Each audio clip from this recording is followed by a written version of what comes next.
I was on an airplane, and we're about to take off, and the flight attendant comes on, and he says, "Folks, we have a special announcement. Our pilot, Captain Davis, this is his last flight."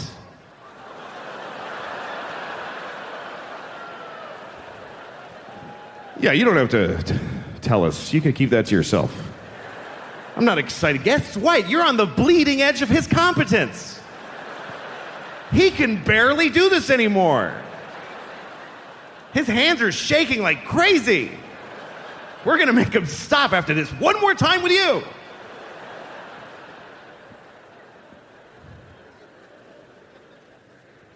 We live in an interesting time, you know, because you can be on a plane. You're one person on an airplane out of 200 passengers or whatever, and you're sitting on the flight, and you're 30,000 feet in the air in the middle of the flight. If you just decide to do this, you just sit there, and you just start going, "Mwah! Mwah! Mwah! Mwah!" Seriously, if you start doing that on an airplane, and then don't stop doing it, they will land the plane. You can will a plane to the ground without a weapon or a threat. You don't even need to do that much. You can just sit there, you just start saying, "Down, down, down." Seriously, if you're on an airplane and you just start saying the word down at slightly above conversational volume, down, down. Sir, is there a problem? Down, down. A squadron of F-16s will appear in the window, and they will force the plane to the ground. And you'll be in a lot of trouble. I guess, but how much? What can they really do to you? They can't make you go to prison because you said the word down several times. Sir, why'd you do that? Are you a terrorist? No, I just didn't like up at the moment. And so I said the word opposite, so I just felt like it. So, you didn't have to do it. You guys are weirdos.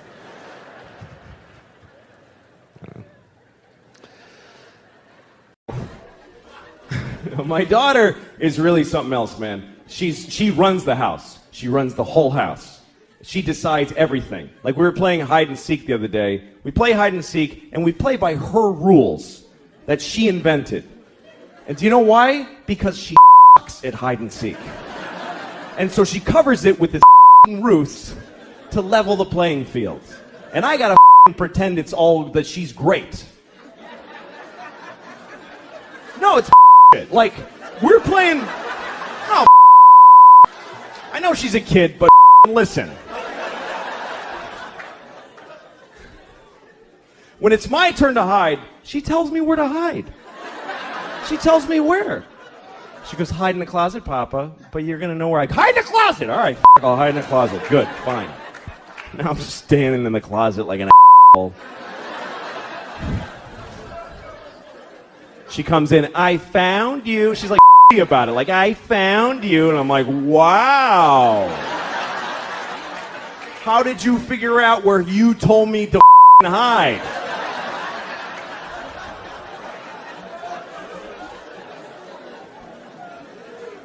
And then when she hides, this is her hiding. She goes over to a wall and does this. She goes, "That's it. There's nothing here. What the is this? Like, this is some ninja invisibility crouch." And I gotta act like an idiot. I can't just walk in and go, "Yeah, you're there." Because she'll cry and her pants, right? So I gotta walk around like an asshole. "Where is she? I have no idea. Where could she be?" I'm making eye contact. "I don't see her." It's amazing to me. The other day we're playing, this is how things have gotten in my house, okay? Here's a very good example of where it's gone. We're playing a version of hide and seek where my wife and I have to decide together where to look. She likes that. She's like, "Mama, you tell Papa where to look." Okay, well, fine. So she's over there hiding like this, just in plain sight, and my wife and I, My wife's like, why don't you look under the bed? I'm like, okay. She's not there. And then she says, why don't you look in the linen closet? Okay. So I open the closet. She goes, that's not the linen closet. We don't put that in there anymore. All right, Jesus. All right, I'll look in. So I look in it. Why would she be in that closet that has shelves? She can't stand in a shelf. Well, maybe she's crawled in a shelf. Now we're having a fight about where to look for this kid who's standing right there. I prefer the city. I do. Even though it's weird, my kids get bombarded by strange things, you know? They see all kinds of stuff. Big billboards, sex billboards, you know? Calvin Klein, weird chick with a stripe of cotton like this. And she's like this, like, with a weird... The American Apparel girls are like...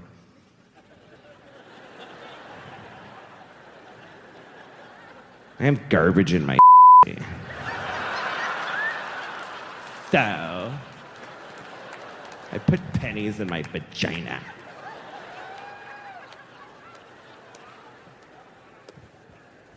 I was on the subway one time, and I'm standing on the subway. I wasn't holding anything. I just like to stand like this. This would be a weird kind of aggressive stance to take in New York.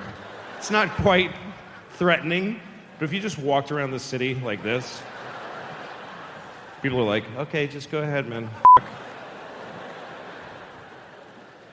Anyway, I was on the subway, and I heard this sound from back here, from behind me. I heard this. I heard... And I was like, it's a crazy person. You hear that sometimes. And then I hear it again. I'm like, all right, I want to look. I want to see the crazy person.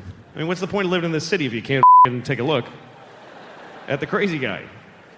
So I look over, and it's not what I expected. It wasn't a big homeless guy with 2 pairs of headphones that don't work. It was a young woman. She looked like she was like from Michigan or something. I don't know. Really sweet-looking young woman. She's got a sweater and with a collar over it and a ponytail and a little like book bag, and she's just standing there. And I'm like, she didn't make that noise. I heard wrong because she didn't make the noise. And as I'm looking at her, she goes, and I'm like, fuck, this is like a dream. This is not the person that usually does that. She did it 3 more times. What is happening in the world right now? And then she does this. She goes, la, la, la, la, la, la, la. La, la, la, la, la, la, la. And I realized, oh, she's like a music student at like Juilliard or something. I don't know. She was like 20 years old. So she's like just doing her vocal exercises right on the train. And you know what? It wasn't charming or nice. It just seemed arrogant to me. Because she's like, I'm in New York City studying music. And I do my vocal exercises right on the train. La la la la la la la, everybody. La la la la la la la, tired nurse who just did a 14-hour shift.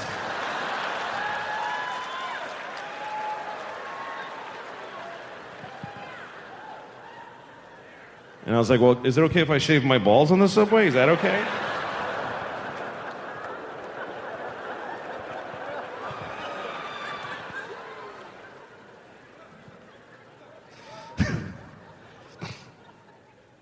Ask Oscar Schindler. Yeah, exactly. He probably raped a lot of those Jewish girls. Don't you think? Jesus. On this Rosh Hashanah, you're going to make jokes like that? I'm not joking. I'm not joking. I'm completely serious. Pretty sure he did. I'm essential to the war effort. One-armed guy shoveling snow. God, I love his soul. In that movie, there's a scene where he has to pick a secretary. So he's got these girls all interviewing, and they're all so cute, and it's a funny scene of him going like, which girl will I pick and flirt with all the time? But there's this underlying joke of like, and the rest will die in a gas chamber. Like, tee-hee.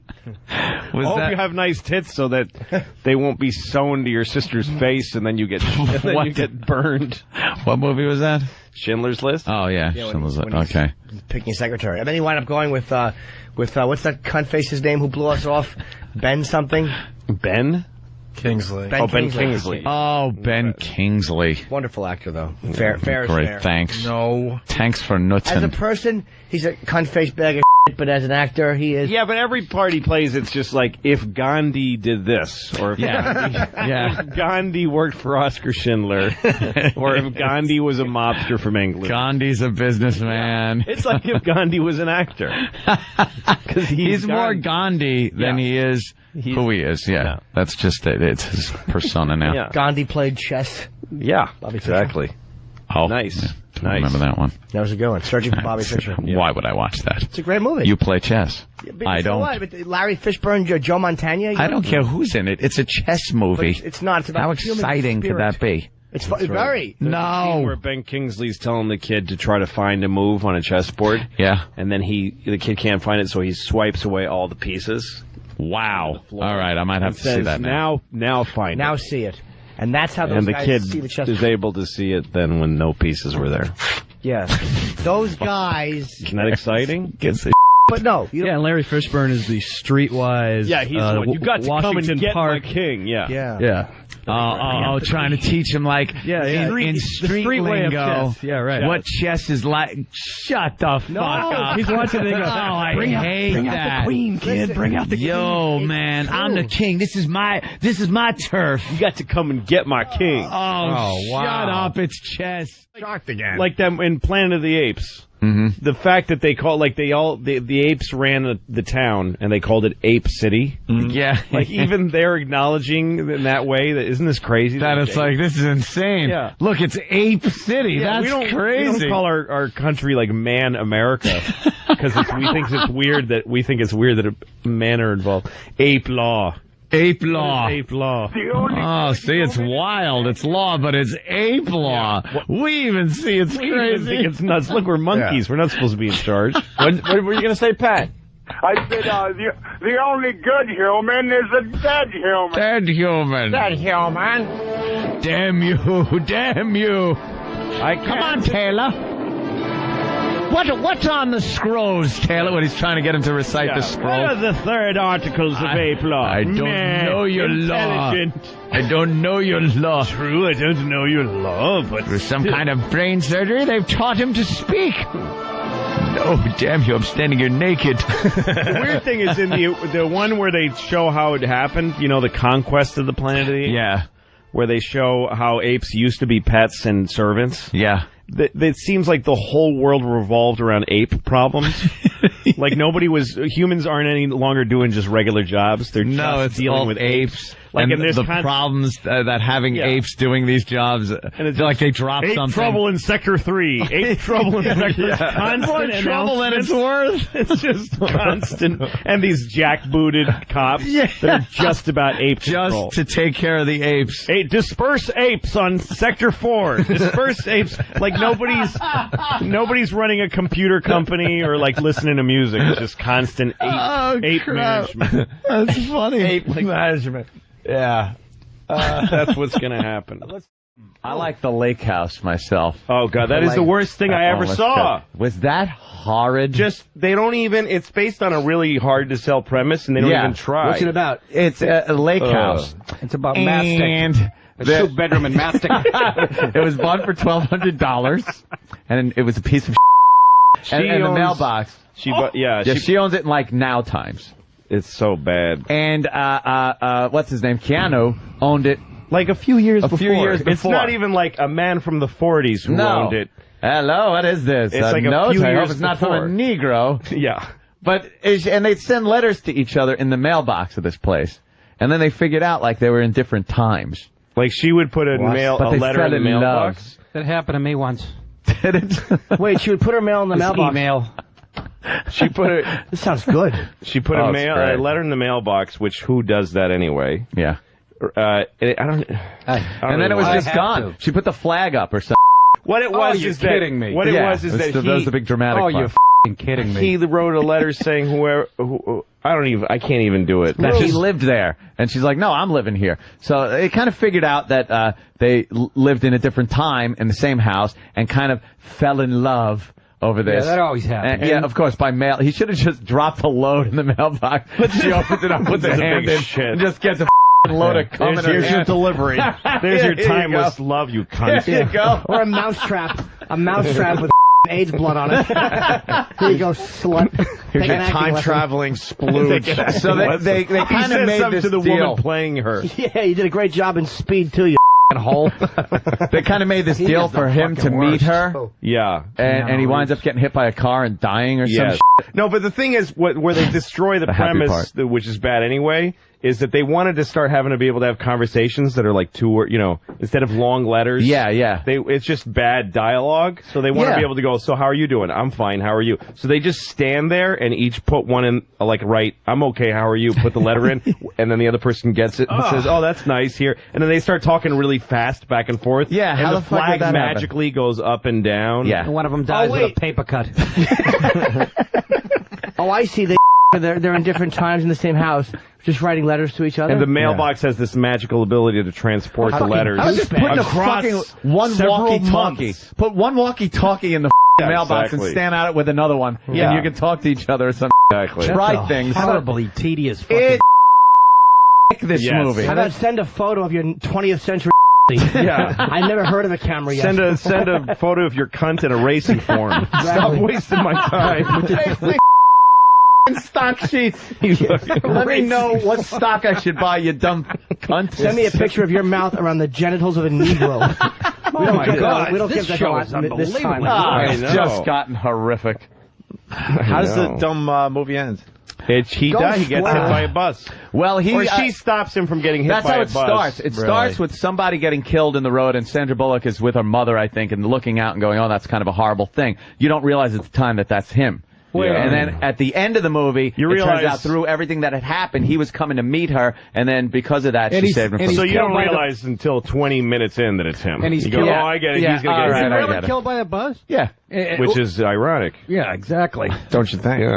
Yeah. Because there's Speed. Speed movie. That is just... I forgot about that. They were in that together, huh? Both of them. Oh, so much You can't make a f***ing movie without a bus in it, that dumb whore.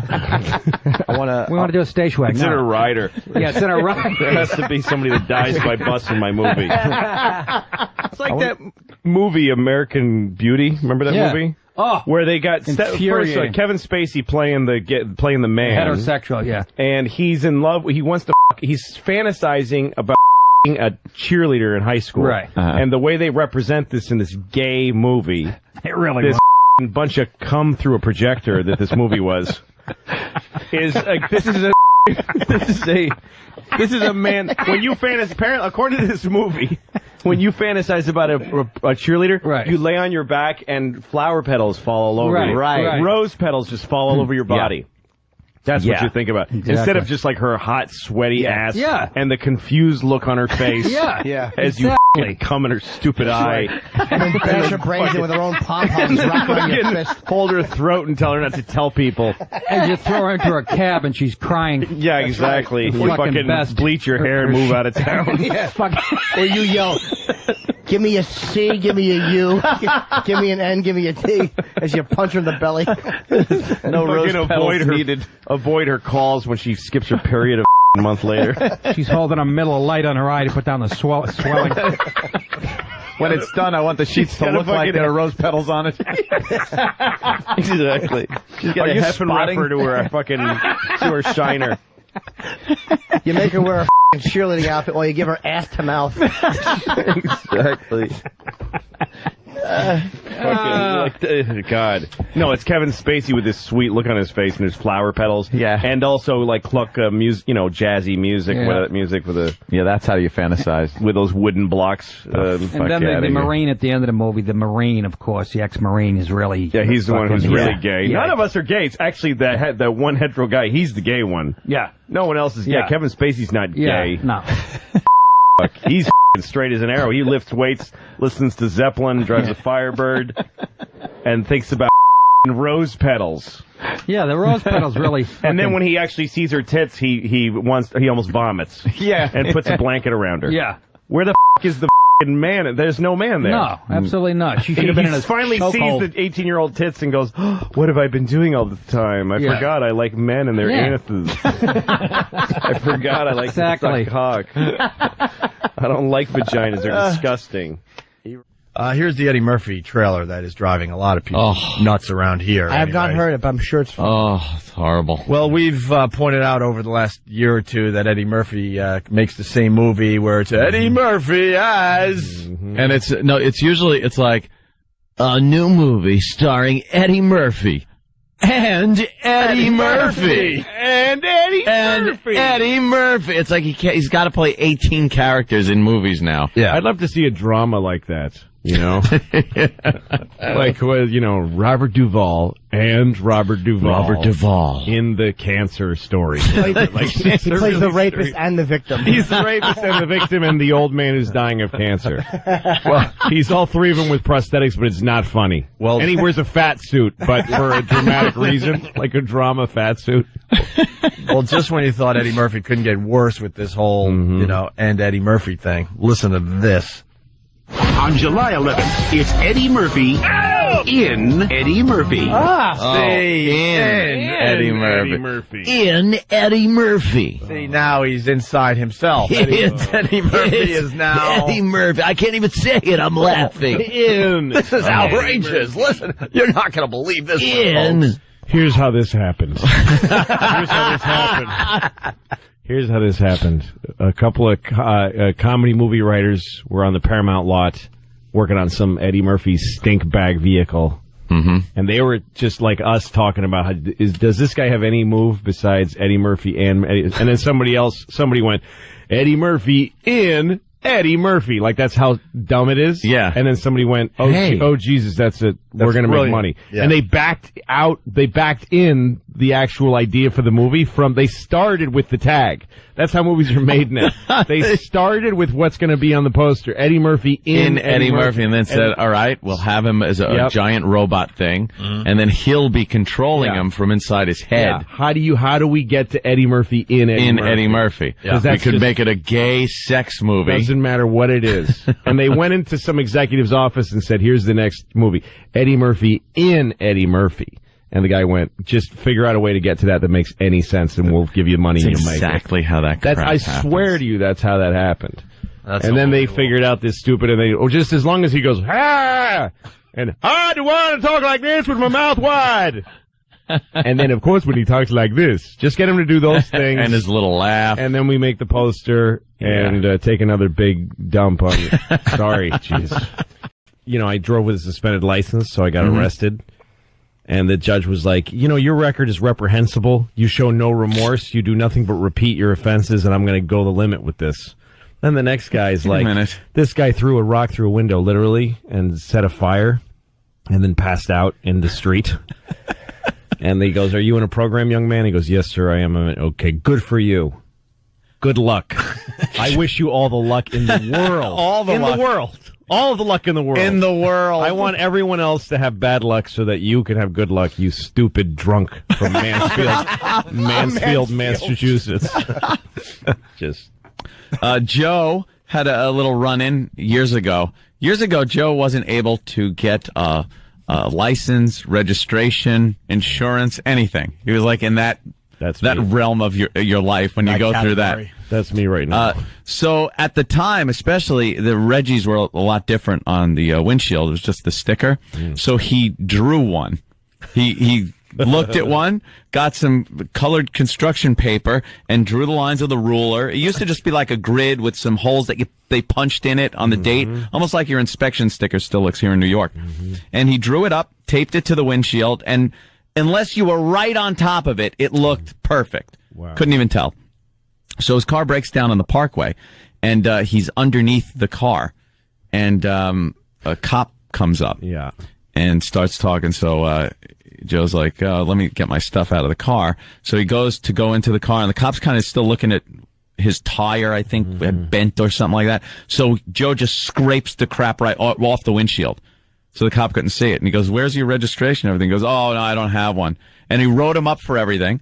Joe goes to court and just says, I wasn't driving because my car was broken down on the side of the parkway. Right. And it didn't matter how it got there or anything, because you could say I was trailering it, I was towing it. Yep. It was anything. So he got away without anything. That's amazing. And there he was driving with this forged government documents. And I got arrested once at the Holland Tunnel because this is how bad I was. My license was revoked. Not suspended, but revoked. That's bad. And I had, crazy amounts of warrants, open warrants. And the car I was driving had the plates from a different car. Oh, that's never good. The cops don't like that. No, and the plates were bad anyway. So, I mean, in other words, the car that they came from had expired. The plates were expired and from another car. For anyone that doubted Louis was Mexican. And I was coming through the Holland Tunnel, and I had no money. That's where it all started. That I pulled. I came up to. I was one of those things where I pulled up to the toll booth and said, "Hi, I have no money. What do you do? How do we do this?" And the guy said, "Just give me your license, and I'll fill out a thing." And I go, "It's not on me." And he goes, "Give me your registration." I go, "I don't have that either." He says, "Give me your name and your social security number." You just said how smart this guy is, Jimmy. Yeah, exactly. This isn't a smart thing. No. You're right. And then he made me pull over, and I went to jail. First, he put me in a jail cell that's under the Holland Tunnel toll booths. There's a jail cell. There is? Yeah, he took me down some stairs. Hey, you got to see something most people don't get to see. Right. Yeah. Unless you're a scofflaw, criminal. Exactly. And I slept the night. I actually spent the night. I just slept in a little jail cell down there. And then they transferred me to Weehawken County Jail, and that was the worst thing that ever happened to me in my life. Was that one under a photo mat? Where's that jail? Weehawken is a really bad jail. Is it really? Yeah. Why? I would not have thought that at all. It's terrible. People are throwing food out the windows all the time because of the food. I mean, I almost puked just taking a bite out of a sandwich there. Was it violent there, frightening? Yeah, it was really scary. It was really bad. Weehawken, who would have guessed? Yeah, it's really bad. It's not. It's mostly New York drug addicts that get taken, because the New York jails overflow, and they start letting the Port Authority arrest people so that they can take them to New Jersey, because Port Authority is New York, New Jersey. So, how long were you in for?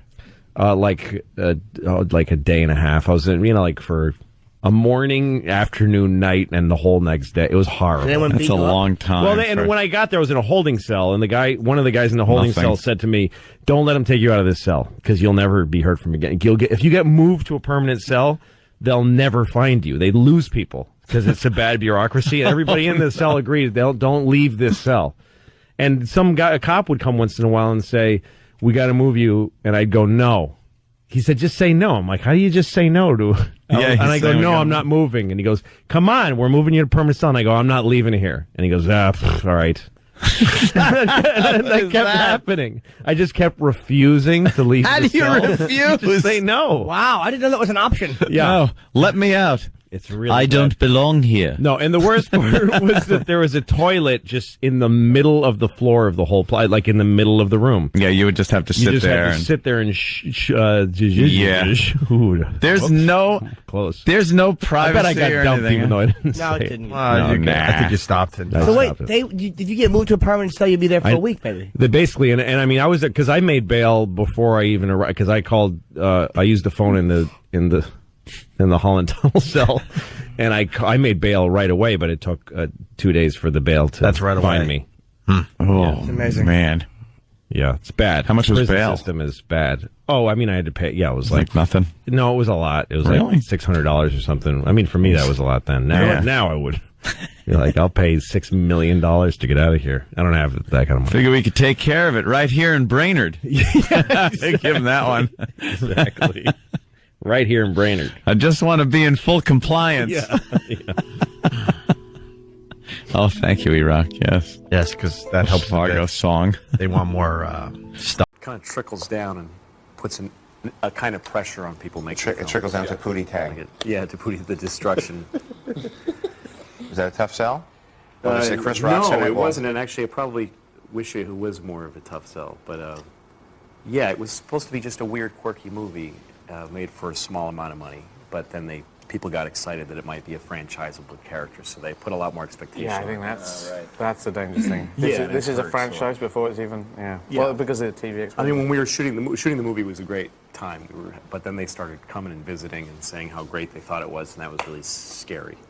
So later down the line, when we were editing, they had a lot of high number expectations of it that it never could have achieved. But their process of trying to get it there was very painful to the film and me. But overall, it was a good thing to happen. Because none of the pain you experience and stuff like that sticks with you, really, if you're smart about it. It just goes away. And all that's left is that I got to make a movie. Right. And even the worst parts of it were just fascinating. To be on the inside of a movie and go under siege, it was fascinating, because I never thought I'd get that opportunity. Sure. You know, I was in this big office, and I used to drive by the Paramount lot thinking, I wonder if I could ever get in that gate. And here I'm in John Goldwyn's office, you know, Samuel Goldwyn's grandson, going, this movie is horrible and unreleasable, screaming at me. And I should have been thinking, oh, this is the death of my career. But I was just thinking, wow, gee whiz, this is Hollywood. Yeah. This guy is, you know, powerful, and he hates me, and, you know, wow. And they literally got up mad, like visibly. Yeah, he got really angry. His voice was shaking. Seems like a pretty cool character every time I've been in there. I guess, well, you never made a movie he hated that deeply. But the thing was that what were they expecting? Did you like it? Did you? I didn't like what eventually came out. I liked what I showed him. What you showed him, right. And then they And one thing, it. you know, that I never felt too bad about it, because he was very passionate about the hate, and he ran down, like, details. It's like, oh, and then why would a man who shuns every woman and makes a beautiful woman drink milk from a saucer on the floor fall for such an ugly, disgusting pig of a floozy? And he was really angry that Pootie fell for the woman that he did. And I thought, wow, you really paid attention. You really got into that. You know, he wasn't going like, what do we waste our money on? He didn't, like, make calls during the movie. He watched and he said, no, that's wrong. And so I was very proud of that. And Pootie Tang would never do that. No, yeah. I mean, it hurt. It was painful. Pootie better than you knew Pootie. To go through that and then get kicked out of the editing room, and just you feel shudders in your body. Wow, these guys don't mess around. But it's the hate is real. Yeah, but it would be like if Mike Tyson kicked your ass. Part of you would be going, oh, cool, it's Mike Tyson. This is what it's like to get my ass kicked by Mike Tyson. Yeah. And I didn't realize this about you, but you are the man responsible for the film Pootie Tang. Yes, yeah. That Chris Rock did. That's right. And you had a horrible experience with that. I wrote... You wrote it? I wrote and directed Pootie Tang. But then didn't the studio lose faith in you during it? Yes, they sure did, yeah. And they took you off the film. They took me off the film. Well, I had already shot it, and it was during the editing process. They hated my cut. They fired my editor, got another guy, and let me do one more cut. Chris Rock was the star. He was, one of the stars, yeah. He read the script, he liked it. I assume the studio read the script and liked it. Yeah. Wasn't that a character that was sort of on the Chris Rock show? Yeah, Pootie Tang was the character we did on the Chris Rock show. Right, and you worked on that show, and you said, hey, I created the character there, yeah. I'm going to make a movie about Pootie Tang. Well, Chris asked me, do you think there's a movie in that guy? And I said, that's a little nutty, but I'll try it. I would have told you no. Well, of course you're going to say yes. I wanted to make movies, very badly. And so that show was very popular. The networks, the studio was probably excited about it. Sure. You go out, you shoot the thing, you write the thing, you do all of it. And at what point does the studio say to you, listen, you what have you done here? I remember that point. Right. It was a great moment in my life. Who comes to see you? They summon you. I got flown out to L.A. Nice. Are you thinking, wow, I'm getting flown to L.A.? First class. They don't even tell you. First class. I have no idea. Well, I smelled something, but they took me to Paramount. You know, those gates. It's like you feel like that you're going to the White House. And I went to John Goldwyn's office. He was Samuel Goldwyn's grandson. He's a big guy. I know that guy. Yeah. And so I'm in his office. I'm in the most important office at Paramount. He was running the studio at the time, and I remember I walked in, and he's shaking a little. He was so mad. And he just unloads. Everybody was there that was involved in the movie. He just unloaded on me and said, this movie is unreleasable. You have wasted my money. This is irresponsible. I have a problem with everyone here. And then this guy who was the president of MTV Films, they said, well, John, I don't think you really got the film. How dare you say that to me? He started screaming at company presidents because of my movie. Wow. There was nothing redeemable about the movie. Not to him, but here's the thing. How do you go on in show business after something like that? I'll never forget that moment, because I feel all I wanted to do was make movies at the time, and that was being destroyed by Samuel Goldwyn's grandson. He knows something. Yeah, a little bit. Right. And I'm sitting there, but a part of me was outside of my body going, you are in the Paramount big office being yelled at by... How cool is this? Really? You were able to... Yes, I was able to enjoy it. You turned it into a positive. Absolutely, because who gets to have that very rare, beautiful experience to get to have that? You know, I read How to Make Friends and Influence People, but for you to have such a positive attitude as your career is well, to me, the key is like surviving failure is it just turns you. It's a very great experience. Tell me about it. Yeah, look, I went through all of that, Howard, and they killed. The press. I mean, I grew up watching Siskel and Ebert on PBS. When it was that show And so I always dreamed when I was a kid, someday Roger Ebert and that other dude who's dead are going to look at me through the camera and say something about my movie. And here was Roger Ebert saying, Pootie Tang is so bad I don't even understand what it is. This isn't even a movie. It's not even complete. Like he's like, why don't they shoot the director? Yeah, he was like so hateful. And I'm having the experience of becoming famous for making a movie everyone unanimously thinks is awful, including Robin, who I grew up listening to and loved. Right. Why did the studio, do you think, release Pootie Tang? Why didn't they just put it on the shelf? Because Chris was in it and he was hot. Right. Yeah. And, it made its money back, and I get good checks for Pootie Tang. It's doing really well. Yeah, it's That's a cult amazing. hit. People dig it. Wow. I can't look at 2 minutes of it because it just turned into a train wreck. But I think it might have been a good movie if we had done it all one way. It's just that they wanted to backtrack and try to do something else with it. That kind of stuff. Right. It happens, yes. Yeah, it happens. Yeah, You Artie. gotta figure. Artie, speaking of what? Beer League, The yes. Mika Beer League has something you want to say. Speaking of films, though, just to give Louis a plug, he made a movie called Tomorrow Night, which is one of the funniest things I've ever seen. Yeah? That our friend Robert Smigel is actually in, too. He's in it, yeah. It's a few Steve years Carell's back. in that, too. Is that available anywhere, Louis? It's under my bed somewhere. I mean, just Sundance, and it never got released. But Man, the thing is that going through that, though, Howard, and getting through it, and then a few months later realizing I survived that was really hard, but I feel fine. It doesn't stick to you. But I'm so much smarter, and I think that my show now is totally succeeding because Pootie Tang failed. I swear to God, it wouldn't have happened without it. I agree with you. I think you have to go through a certain amount of tragedy, but, I mean, you've had your share. But I wanted to ask, as a result of that, does Chris Rock, do people, move away from you for a while? A lot of people did. Chris never did. Chris and I are very good friends. Oh, good. Okay. And we've wrote a movie together since then. We've done a lot of things Chris has together. never said, you fucker. No, I think we had one phone call where we were like Clinton and Gore after the election. Whose fault is this? Not my fault. Yeah.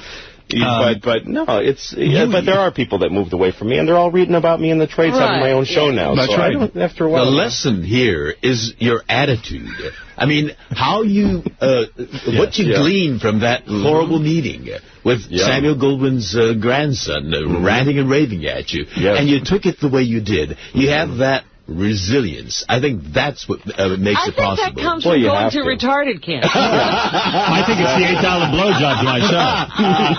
Osama bin Laden. It's actually very shy. Well, you learn what beatings life can give you, and then you go, well, I'm not afraid. And I thought when I did this show, I might get the shit kicked out of me again, but I've had the shit kicked out of me. Louis' parents. I'll give it a shot. And then a fella named Joshua Mabe wrote me, and he wrote me kind of a long email that I didn't read all of, but he asked me about Pootie Tang and about the visual elements of the movie, and he seemed to think that I approached it as a filmmaker, which I did, and he noticed that I hired Willie Courant as the director of photography for Pootie Tang, and Willie Courant was an eminent kind of new wave French, very old director of photography who made films with Serge Gainsbourg, and he made a film with Godard, Masculine Feminine, and worked with a lot of other great filmmakers. And he was an amazing guy to work with. I took Pootie Tang very seriously as a film. I wanted to be a film director and direct a real movie about a guy who talks in a undiscernible language. Chris Rock gives great advice. I don't know him nearly as well as you do. I know him. He's very smart.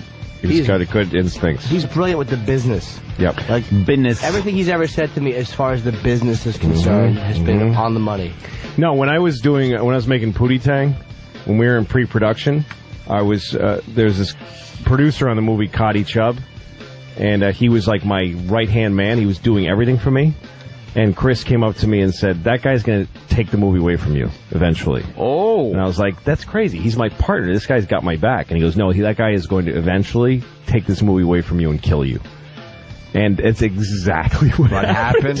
Wow. Like, he just knew it. He didn't even know the guy. He saw the two of us talking, and he's like, yeah, that's the guy. That's the guy they picked to watch you and help you, and then in the end, he's going to screw you.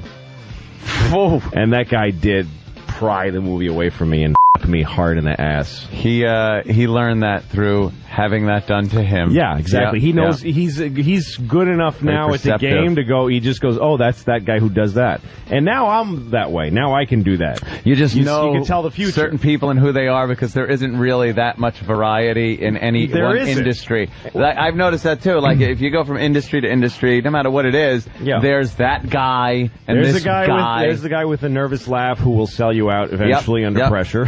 Yeah. There's the dude. There's like all kinds of people. There's the chick. There's the woman who, like, takes during a meeting, she takes off her shoes and then sits kind of cat-like and says how much she loves you, and she'll eventually you up the ass with somebody else's. She'll rip off some other guy's and just put shove it on right the end in of your a broom ass and shove it up your ass. But you learn the players because they're not. The thing they're not good at is changing shape or tactics. They're not shape changers. No, they're not. They're just very obvious, vicious, but they're not. They're you can walk around them once you learn the greatest. terrain. The greatest. I wish It's I not could. the I white wish I guys. could find the tape from when I did Pootie Tang. There's a part in the movie where he makes a hit record, but it's silence. There's no sound to it. So there's a montage of all these people reacting to it, and it was in the script. It just said a young Asian boy is listening to the Nothing, and his father runs in the room and says, "Turn that noise down." Like any father would. Yeah. And I just wrote Asian just because that's what I saw. I didn't want, but every auditioner, every single one. The audition goes the same as, "Oh, tone that down, you're driving me crazy." Oh, and then really? you hear me or the person auditioning going, "It's not supposed to be a stereotype Asian." And then the actor goes, "Oh, I'm sorry." And then he just does it as the good American that he is. Because none of them were... they were all American-born Asians, but they just assumed, they want me to go, "Oh!" He wants the wacky. I was like, no, I actually don't want that. 1944 version. Oh, go the hole! Blame him. I thought of doing that when I was doing Pootie Tang, and they fired me off the movie. I thought seriously about taking a beta tape to Canal Street. It was white. And just dropping it. Why did you get fired from? You were directing it, right? Yeah, I wrote it and directed it. And they fired you during the movie? No, I was during the editing. I got to shoot the whole movie, but During when we were editing? Yeah, well, that's when What all the did you fighting do? happens. The editing is when things get bad. Yeah. That's when nobody likes the movie and they fight over how to fix it. You have your idea of what you want. Did you just shoot eggs out of your nose? Yeah, it's all over my hand. Who fired you? The studio? I didn't officially get fired. I just they do it in a really up way. They flew me out to L.A. because they moved the editing to L.A. and they flew me out there. And then I show up to give notes, and they go, "What are you doing here?" Like I go to the studio where they're editing. They go, "What are you doing here?" I'm here to give, to edit. And they're like, "No, go to your hotel." They put me up in a really nice hotel and flew me out first class. They said, "Just go to your hotel and we'll send you the reels as we cut them." And I'm like, "Well, then I give you notes over the phone." "No, because we have to lock the reels now, so we'll just..." So I'm like, "You just mean I'm going to be the first one to watch the movie?" You're out of the whole loop as far as and I was like, "You can't." And he goes, "F you, we flew you out here. We gave you a first class ticket." Like it was really weird, creepy way to go about it. Were they editing stuff and you were just like, "Why the did you?" Oh, I hate it. Cut it like that. I hate it. Yeah. I mean, it's a bad movie. It's a bad It movie. is. I mean, I made a bad movie. I honestly don't know. The thing is, like, having somebody edit your like that after you film it and have a vision of what you wanted and then just have pieces cut out of it. Well, and also like, they added I thought that was dumb kind of narration. Like, the movie was meant to be kind of awkward and strange. That's the way that I make stuff. And so they took everything that was sort of strange and they explained it with narration. Oh, that's always dumb good. Yeah, that's narration. Great. That's good. How did Chris feel? Dumb it down. Did Chris kind of think that you had made a mistake, or was he like... Yeah, he was just trying to get the movie out, so he stayed with it and kept them involved in it and stuff. But that was the end of my... you can't... that's the way it goes. You sign a thing that says you sign it there. You work at their pleasure, Right. You can't complain. Wow. I mean, and nobody can be surprised. You work for a movie studio. It's not your own house. They didn't come to your house. You know, never will. And then there was I guess, we should talk, quickly about the Pootie Tang debacle. Because, Yeah. I mean, I think a lot of people that love you, look at that movie as this, cult movie. Yeah. And I remember when you were going through that you had a very specific vision for that movie, and it was the first time you had studio backing. And then Yeah. you had to go through that process where the studio, gutted you, took your Yep. power away, and then Hated it, yeah. stole your movie. That's right. It's terrible. And Terrible and to like go I just remember that there was this when you had your first cut, Yeah. and you were ready to go, and they screened it, and who was the big executive? She was famous that sat there. Who? Well, Sherry Lansing was running right. Paramount at the time. And they sat down with that movie that you were ready, that you were done with. Yeah. And you were there, and what happened? Well, I went out to L.A. for a screening. Really, John Goldwyn was the main guy that we dealt with there. He Yeah. was Samuel Goldwyn's grandson, this guy. So you, of course, attached a great legacy, knowing you. That's sort of like you're part of Yeah, that movie was a big history deal. now. Yeah. That was a big deal to me. And Yeah. I still, to me, it's like, You remind me more of John Milius, actually, than Francis Ford Coppola. Yeah, probably with, But I loved that experience even in its at worst time. I was very unhappy. It was very stressful. And there were times where it's one of those things where your back gets put against the wall and then it feels like somebody's pushing on your chest, but you don't have anywhere to go. Do you know what I mean? Yeah. Things got worse and worse. And I started to wonder what my capacity was. As a filmmaker. As a human being. I wasn't sure what my capacity was to take the stress I was taking on. So you made this and cut, the fear that I was living right? with. But your vision as a filmmaker is fairly specific, and that was a fairly specific. I take. made that movie exactly the way I wanted Right, to. it was and in cutting it, I found out first of all that I had made a flawed movie. Like it wasn't good. Yeah. I didn't make a beautiful movie that Paramount destroyed. I made a flawed movie that didn't really hang together as a feature. I would, with the wisdom I have now, I would have, if I were them, just let it be released the way I made it. Yeah. And just see what happens. It wasn't a big risk. It was a $3 million movie. Yeah. And Chris Rock was in it. Yeah. It made its money back the first weekend. It was fine. Yeah. I would have just let it go because they wasted an enormous amount of money recut. They recut for almost a year. And they just poured money into it trying to make it better, and it never was going to be any better. It just got worse. But did you get that feeling during that time? Because I remember the time where there's a story about about Ken Kesey and Yeah. One Flew Over the Cuckoo's Nest, which was a stage play. He agreed to letting them make the stage play from his book, but he did not sign off on the movie. Right. And there's that story where they figured out a legal loophole, and they based the movie on the stage play. And an interviewer asked Kesey, "Did you go see the movie?" And he said, "Look, if a couple of Hell's Angels came to your door and knocked on your door and said, 'We're raping your daughter, you want to come out and watch?' Yeah. Would you go?" No, it's a good way to put it. But I didn't think of that movie as my kid. Also, I signed on to it. When we first started talking about doing Pootie Tang, they were going to do it with Paramount Classics, which was like their little indie arm. And they were going to make it for $2 million. And I was so excited. And then they said they wanted to make it for $3 million and do it with Paramount proper and give it to John Goldwyn and make it as a real, even though it wasn't a lot of money, as a studio movie.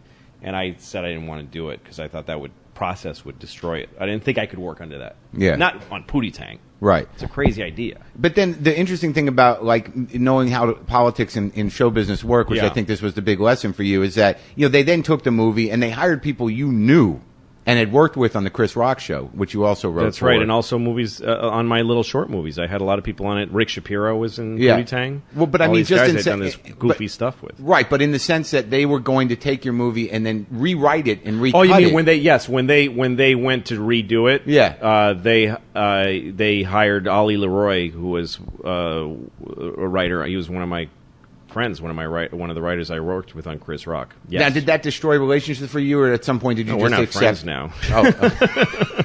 I hated what he did to the movie, but I don't know. He had his job was different than what my job was, so Right. I look at it very differently now. But at the time, I was pissed off at him. So getting for back taking to the job and for hurting the movie. Yeah. Unless he gets fired, they can fire you, but firing a director is difficult and it's messy and nobody likes doing it. So they just move. They just move the venue. Yeah, that's it. They just move and don't tell you where they're going. Yeah, exactly. Wow. So I eventually found out. I called the editor. The new editor was a guy named George Folsey, who used to run, I think, Universal Pictures. He was a big producer. He made what was the guy who made Blues Brothers? That director, John Landis? Landis. John Landis and he made movies together, and he edited all of John Landis's movies, including the Blues Brothers and all these great comedies. Right. So he took over the editing, and I called him, and I was really angry that he was editing without me.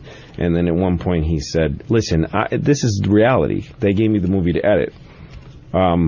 What are you going to, let me work on it for a couple weeks with their concerns in mind. And then you can come in and we'll talk about, and you can look at it. But I'm not hurting your movie. Just, he was a really great guy. So we did an edit with me and him together. And he was hurting your movie? No, he wasn't. He actually he was hired to get it away from my vision, but he ended up liking the way I wanted to make the movie. I converted him. And we did a cut together, which probably got him in some trouble. He's a guy I'll never forget because he did that for me. So why is it so hard to fire a director? Is it just all union stuff? Just nobody likes to. As a part of it is that a lot of the executives in Hollywood are just. Yes. They don't want to have the moment. I wouldn't mind if I felt like somebody was up a thing and I don't believe that you shouldn't fire a director. Right. When I made that movie, I signed a regular studio contract that says I serve at their pleasure and they can replace me on a day's notice. I knew that, so I can't say they took my movie away. They hired me to work on a movie that I happen to have written and that I care a lot about. But I got thrown off because I wasn't doing what they wanted. That's the way it works. But they didn't have the balls to do it. At one point, I went to they hired another editor, and then they flew me out there first class, put me up in a beautiful hotel, and I went to the editor. And the producer on the movie at the time invited me to the editing room to watch the reels. Movies are cut up into 5 reels. So I would watch reel 1, and then he'd go, "Thanks for coming." And I go, "Well, I have some suggestions." And he'd go, "No, we can't take your suggestions. This is already in the works." Oh. And I go, "Well, what's my input here?" And he says, "If you have suggestions, you can email them to me later." And I said, "But you already locked the reel." And he goes, "Yeah. So what will be done with my suggestions?" And he said, "Nothing." He said this to me. And I said, "So you're not letting me work on the movie?" And he goes, "Go back to your hotel and email me." Like he flew me out there and put me up just to 3,000 miles just to get and not be allowed to work on the movie. That's something I won't forget either, because that was like a chess move on his part. Like, I couldn't say he didn't invite me. He sure did invite me. Sure. He's got the receipts to prove it. Right. I flew him out here first class. He put him up in the best hotel in town, and all he did was come to the editing room and cause problems. So I had to restrict his access, and that's the story he told people, which is not true. So and he basically just said, "Go back. We're here talking, but go back and email me." Yeah, go. But you're not. You can't sit in the editing room and make suggestions because we're too late in the process. We're locking the reels now. What does that mean, locking the reels? It means that it's picture locked, which means you can't change any frames. That you've started to print the film. So he said, "Go back to your hotel room and write me emails." And I said, "Well, it'll be done with them nothing because the reels are already locked." It was just so insulting. And when he did that, I had the reaction that he programmed that he expected, which was, "I got to get out of this. Is too personally painful." I mean, I had been working on this. I directed this movie. It was such a emotional thing for me. It was a year that I'd been working on it.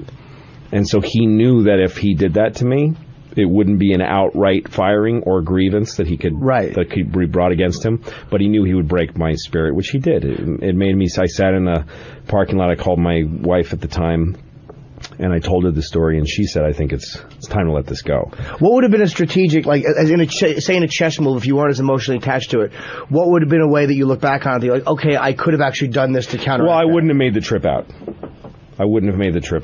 I would have said, "I'm not going out there till I want the editing room back here," or something. You can't fight those guys. They own the movie. Sure. So, I mean, I had a meeting with a big director at the time who told me some things that you can do. One thing he said is, when they take the movie away from you, it's inevitable. It happens to almost every movie. Right. That the director loses control during the editing. But the thing you can count on is that the studios don't have any better ideas than you do. And they don't really want to edit. They don't enjoy the work. It's your idea. You have the creativity, and you like it. They don't like it, and they don't know how to do it. So they'll, just to be protective and, territorial, they'll take it away from you. Let them take it. Don't fight it. It's like if a dog is biting you, They tell you don't pull your hand away because you'll actually tear your hand on the teeth. What you do is you push your hand further into the dog's mouth. I've never heard that before. Yeah, wow. because then you're not tugging on the teeth that are in your skin causes tears instead of just a puncture. But if you push your hand into the dog's mouth, it'll actually have to open its mouth wider. So you push your hand in, like punching the dog in the face while it's, The ball's on the first guy to discover that. to have the and low heart rate enough to do that. But you have to do that in those moments of stress. You have to go, I'm not going to tug and jerk back. I'm going to either push in towards the trouble, or I'm going to just keep calm and let it bite me and just take it. And that's the best way. They say, we want the film, and you go, okay, here's the reels, here's my notes. Go ahead, because what's going to happen is they're going to give it to some young executive for 2 weeks. He's going to do an edit, and he's going to get all excited and show it to the big guys, and they're going to go, what the f*** did you do? This movie's worse now. Yeah. Give it back to the director, and then that executive will actually come to you, please help me. Please, he foresaw that, and there was a version of that happened. They did reshoots on Pootie Tang, and they asked me to direct the reshoots. Oh, wow. Because they didn't know another way to go. I had made something that was pretty unique, and nobody knew how to handle it. So, is it embarrassing at all? Like, because again, it's comics, we kind of get used to, like you said, used to bombing, we get used to... Yeah. But is it embarrassing when, like, the whole cast sees a certain thing, and you're they've taken it from you? Do you feel like, ugh, like, I don't want to face those people, or do you feel there's a lot of humiliation in it. I mean, when I did Pootie Tang, by the time it was finished, I was disgusted with the whole thing, and I was also a pariah. Like, I was not hireable as a director. It ruined my filmmaking career. A good example of that is I haven't been hired as a director since then. I directed one movie. That's not a good record. It's better to do two. Do you know what I mean? Right. Year 2000, I made Pootie Tang, and it's 2011. I've never directed again. But that's how much it hurt me. But at the time when it was coming out, I remember it was so humiliating. It was so hard. The pressure was so much because something was out there that I didn't like. I got an email on my website back when we had like community boards on our websites. Somebody wrote me and said, should I go see Pootie Tang? It was coming out in a few days, and I wrote back and I said, I don't know, I haven't seen it, because in truth I hadn't seen it cut. So that was my response, I haven't seen it. Somebody at Paramount who was trolling my website saw this, and they got scared by that they had overbreached. They had taken too much advantage. So they got worried, I think, of the DGA, the Directors Guild. So they wrote me and said, please come watch the movie, and they gave me another first-class ticket to come out and gave me a screening room at Paramount to watch the movie. And I flew out there and went to a screening room, and nobody, like, it was weird, nobody was around. It's like they cleared the streets, the hallways at Paramount, so nobody would have to talk to me. And I sat, because John Goldwyn, who ran Paramount, hated me. He hated the movie. He hated me. He was royally angry at the movie. But anyway, so I sat in the theater and I watched it, and it made me sick. You just hated what you saw. Hated it. Hated what they did with it. And knew it was coming out that day. That was opening day. And I remember David Gale, who ran MTV Films. I think he still does. Yeah. They were partly involved. He's the only guy. He in front, like, just walked over and shook my hand and said, I'm glad to see you. He was the only guy who pretended to be my friend in the past who kept pretending to be my friend, or was. I really liked that guy. And he brought me a review from Elvis Mitchell, who was writing for the New York Times at the time. He found one review from him, and he loved the movie. Oh, wow. So I got to experience for 5 minutes, before I saw the film, before I saw it, his review, and I was really happy for 5 minutes about it. Then I watched it, and I was like, this is shit. And then all the reviews started coming out. Hateful piles and piles of hateful reviews.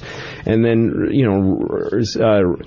what's his name? Ebert. Roger Ebert, who I grew up watching on sneak previews on PBS, till before it was even a big show. Said this movie's not even bad. It's not complete. It's not a movie. Like, he didn't even give it the respect to pan it.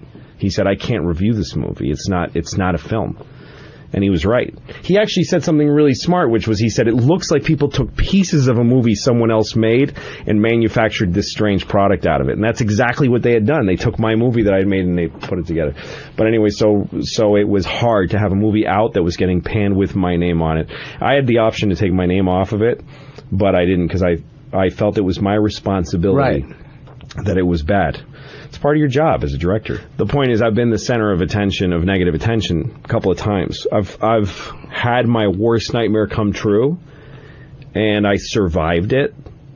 It didn't hurt me as badly as I thought it would. And indeed, I gained every time. Gained hugely. And I wouldn't trade those bad experiences for anything. So what that tells me is when I start trying something, the bad version of it, I could take it. Like, I have no fear because my worst fears have been realized, and it wasn't so bad. It would be like if you started boxing and you're like, I'm afraid to get punched in the face. Anybody is. And your first few times you get punched in the face, you're like, I don't hate this. Right. And I'm good at the boxing. And I'm not dead. I'm not dead. I don't hate it. And I'm succeeding sometimes. Why? This is what I'm going to do. Do you know what I mean? And you have complete control here. Oh, at FX is totally unbridled control.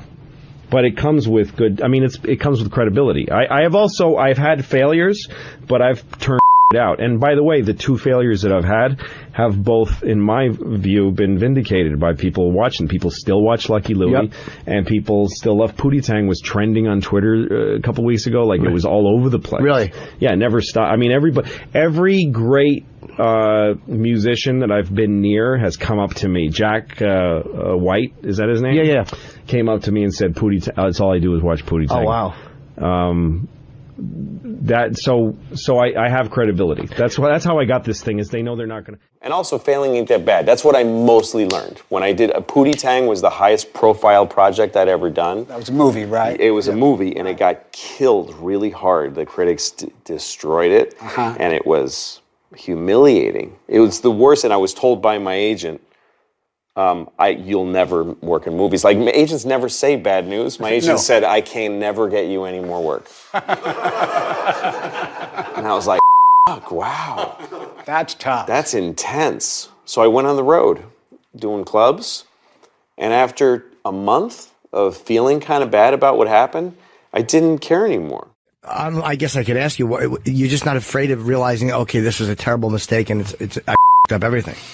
Yeah, I don't mind that. I don't mind that. That's because the early things I did went badly. And you're not afraid of financial insecurity or any of that stuff? No, I mean, I did this movie, Pootie Tang. It was the first sort of the whole thing I did on my own, you know, and it was despicably hated.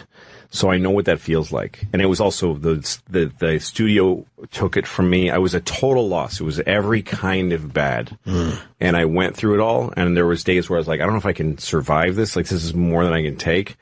And then after, like, 2 weeks after it was over, I was like, I'm fine. And I remember I was in San Francisco doing the Punchline just as regular. The Pootie Tang had come out. I'd spent 2 years making it, poured my heart into it, got taken off it, had it changed into something I hated, had that released, hated by every possible critic. And then, I took 2 weeks to just take time off. And then I went to do the Punchline. And I'm on a treadmill at a gym near the Punchline, and I feel really good. I feel like, hey, I'm okay. And there's an Entertainment Weekly on the treadmill, and I'm reading it, and it says "Loser of the Week, Louis C.K." Oh, wow! you should because of Pootie Tang, and I just started laughing really hard. I was like, how hilarious is that? And what a great life to be reading that I'm the loser of the week. It's just such a fun thing. So much better than any other job. I used to fix cars for a living. This is so much more fun than that. Yeah. And then I realized I can do anything because I did the worst version. So I'm not being able to do something great.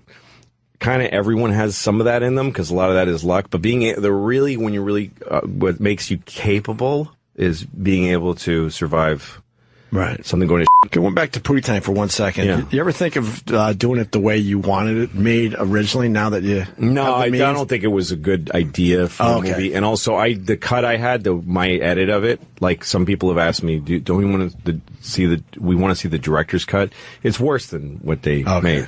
Gotcha. No, it just didn't work. It was a bad movie. Okay. It's a bad movie. Can't escape it. But it's There's like some bombing on funny stage. moments in it. It's like bombing on stage where you bomb horribly. You're like, well, nothing's going to hurt that bad. Like, that's the pinnacle of feeling shitty, so. That's right. So I've done that. I can do other So I don't know. Being able to go into that kind of realm enables you to do some up things. Really needing something to succeed kind of narrows your... Right.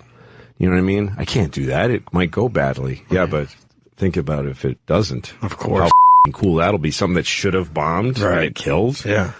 That's a nice... that's rare. That's a nice treat. Yeah. And then, I don't know if this was while you were writing for Conan, but Pootie Tang, which I know in a sense was a very frustrating experience, this film that you did in 2001, was that also, though, the thing that put in your mind the importance, which you've carried to this day, of just retaining creative control of things? Yeah, that it's not really worth it if you're just trying to say I make movies. That's a horrible way to make a living. Right. If you're not enjoying it. Because what happened with that? Well, I just got pummeled with Pootie Tang. I mean, I started by making a very strange little movie that didn't quite work. So the fault started with me because I didn't really execute the film very well. And then once it was time to try to fix it, they don't leave it in the control of the, at the time, 29-year-old, comedy writer, right. A first-time director. They take it away, and then it gets knocked around to studio executives and producers and people who, deal with you in a very contemptuous way. I was treated very poorly, but I deserved it in a large degree. So that's the way that goes. And there's no other way. That's how movies go. It's a hardball. It's a tough racket. So if you can't take that, then don't do it. It's the way that goes. And also I learned as I went through the system with Pootie Tang that the people who were putting that kind of pressure on me and the people who were punishing me had worse pressure on them. And they were dealing with even less friendly people because there's money on one end and there's art on the other. And the closer you get to the money, the harder it gets. And you think the person, when you're a young filmmaker, you're like, this producer's being a dick. But you don't know what that producer deals with. Right. And the person they're dealing with is horrible. Right.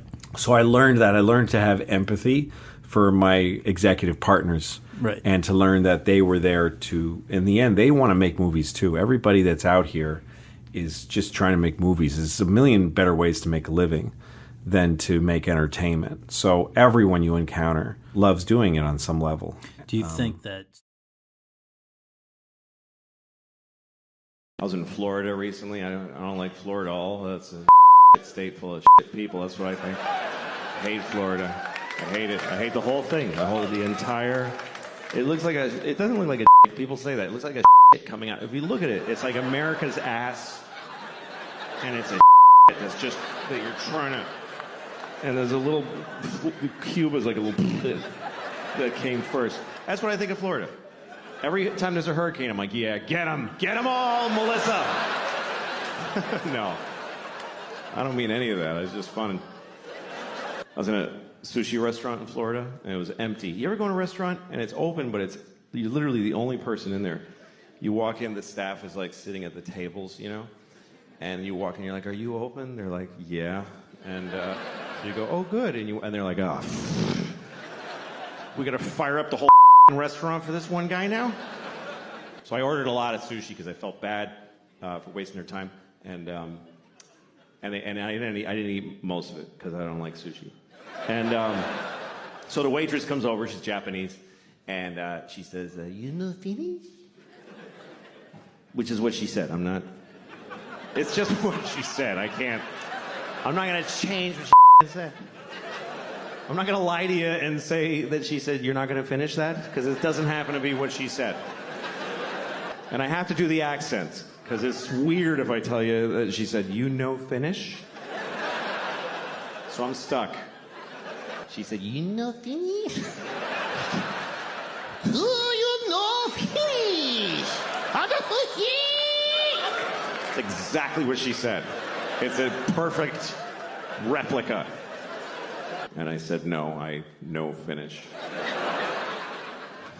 Because I think that's I think it's polite to repeat people's bad English to them. Otherwise, you're being a It's like, you know, finish? No, I am not going to finish. You left out a lot of words. I took the liberty of restoring them.